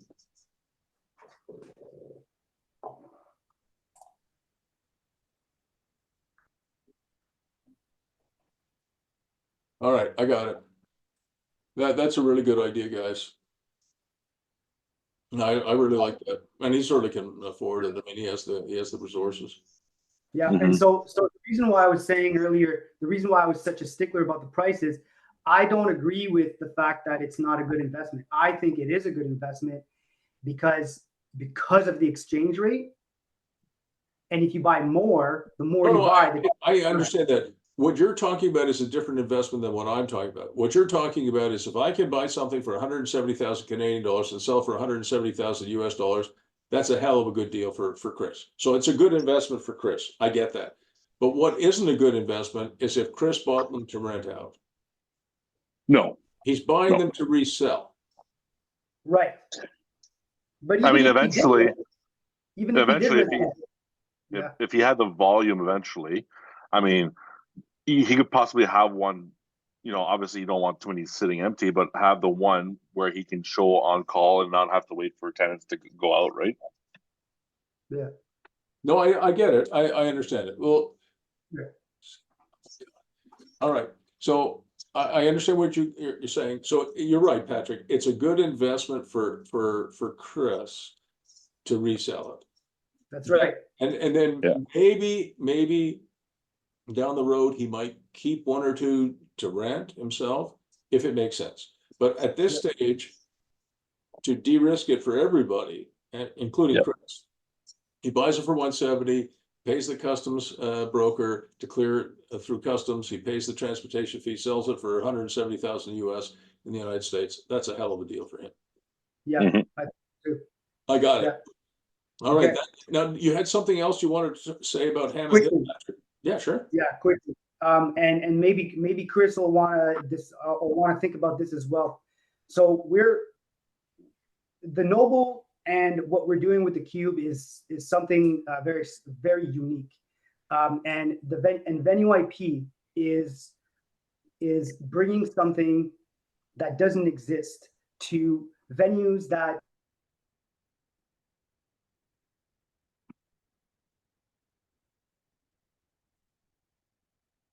Oh, am I frozen out here?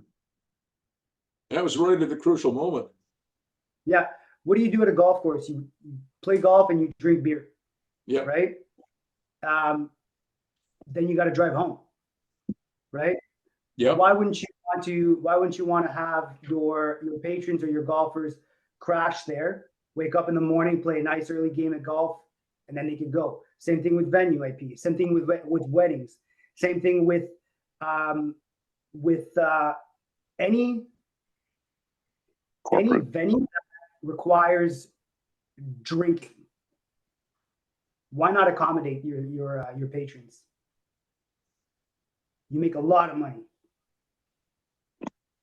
And I think that's where the boys at Hammond Hill went wrong.